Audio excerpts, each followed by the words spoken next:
Hi Leo, thank you for joining me. We're going to review the first quarter of 2025 for you. So it's a general read, it won't resonate for everyone, so please take the bits that fit and leave the rest, and cross-watchers bear in mind that roles can be reversed. I'm going to draw a card for January, see what happened in that month, and then we'll take a look at February and March incoming energies. So let's have a look for Leo then. Oh.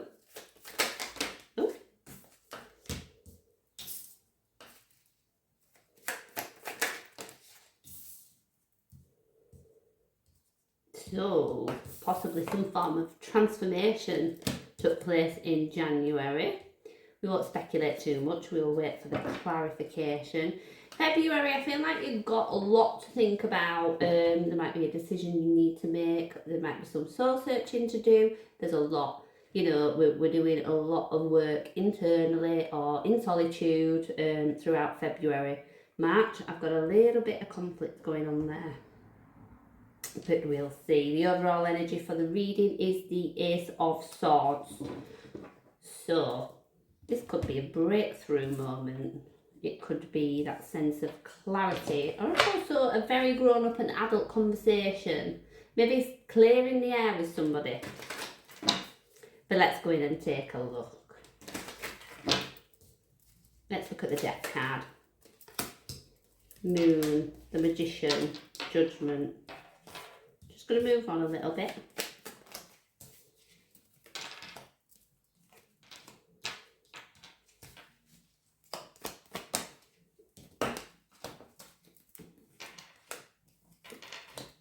The Hermit's out again.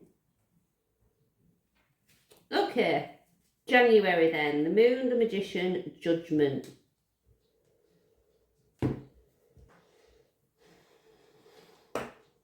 I feel like I've got a bit of a cleanse with this. I feel as though when we speak about, transformation with the Death card, pardon her, Belle, I don't know, I'm just getting a spiritual cleansing, emotional, like everything. Like I've just shaken something off and I feel brand new. That's weird. I know that's weird.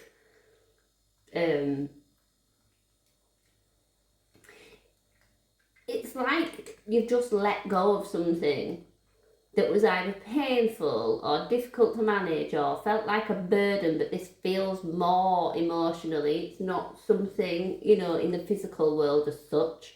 It's like I've just shake it off. I've just shook it off. And now, like so many doors are opening, my life can be so much different in 2025 than it was in 2024. It's exciting, but I'm nervous as well. Giving me weird feelings, these readings today. For the Hermit, I have the Two of Cups, the Knight of Pentacles, the Five of Cups. Now, that's lovely. It might have been, could be an offer of love coming in for some of you, or it might be that we're already part of a very, very strong connection. Knight of Cups, there's an offer incoming this month. And this might be the decision, that you've got to make. Because I feel as though it's got the possibility,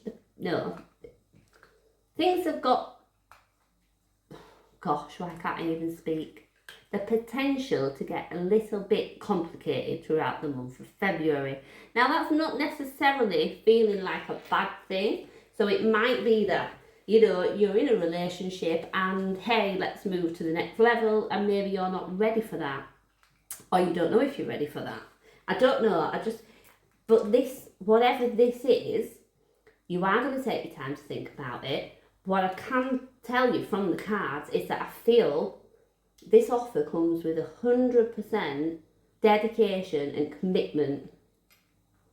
The Knight of Pentacles is the slowest moving knight in the deck, and our pentacles are ultimately linked to our sense of security and stability. I think when that knight comes in with an offer, it might have been them that's been in hermit mode while they're considering, how do I approach this?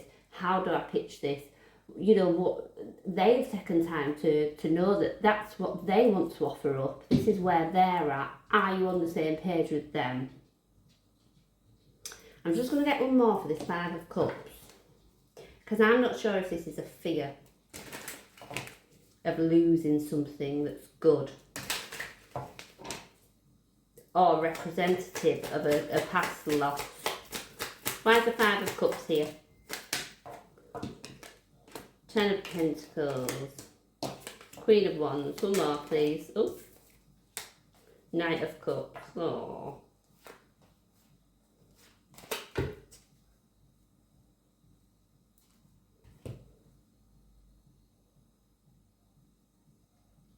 I'm feeling like this is linked to a past experience. And it might have been a time in your life that you felt like you had it all, or you were working towards having it all, and maybe that was lost. Because the Five of Cups can represent loss, sorrow, regret. And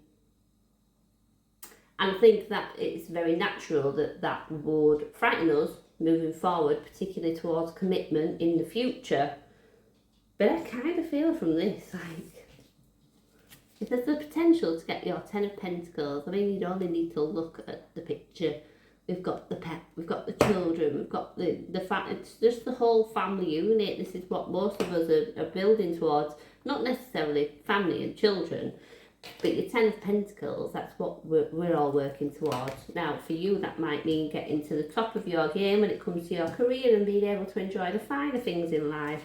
For some, that is having the family and the home. You know, some people want to be a homemaker, and that's just what they want out of life. Your Ten of Pentacles will be very different to mine, but I feel that there is somebody here sincerely offering up their love and hoping that you'll trust that it's safe to go with that. Okay, March. Five of Wands, we have the Star, the Hermit, the Nine of Pentacles, okay. Now, I feel like you're a very, very independent and successful person by yourself. I do think joining forces with this person, accepting this offer, is going to kind of just enhance your life, but I am getting the sense that you are very independent, and what I'm getting from this again, it's that there's just that little bit of fear. There's just that little voice saying, but what if history repeats itself? What if this goes wrong? You know, well, if it does, does not stop yourself of coming back to where you are now. Coming back to, you know, and being able to continue to be that independent, successful person in your own right. There's a sense of this is what I want, but I'm scared, which is completely understandable. So, you know, maybe, yeah, I think February and March is definitely going to be giving you a lot to think about. But it's positive. It's very positive. Let's look at the Ace of Swords then, to finish us off. Five of Swords. You could give yourself a headache, Leo. Oh, you are. You're going to give yourself a headache. You're going to take, no, I don't want to say too much time to think about it. I don't, because I always tell people take all the time that you need. Don't feel rushed by anybody. But I don't know if you might be at risk if you take too long of scaring somebody into thinking, coming to the wrong my God, Leo, I can't speak. You might be at risk of allowing them to come to the wrong conclusion. Okay, so let's say, for example, somebody has asked somebody to marry them, and they just take ages and ages and ages to make that decision, where eventually the person who's asked is going to think they don't want this, when the person actually might want to say yes, but is scared because they've got all these fears. What if it doesn't work out? You know, what if we live together and then it falls to pieces, and where do I end up then? And they've got so much going on in their mind, it's just going to give off the wrong impression. So I would just say be mindful of that. The thing I'm going to end with, is the High Priestess is here. So this is about our intuition. Your intuition is going to guide you towards the thing that's right for you. I believe that you're at risk, I think, of overthinking things, when actually I do think that your heart is going to guide you in the right way anyway. Okay, so I'm going to leave that there for you. I still feel like I can't talk. I hope you can take something helpful from that, and thank you for joining me.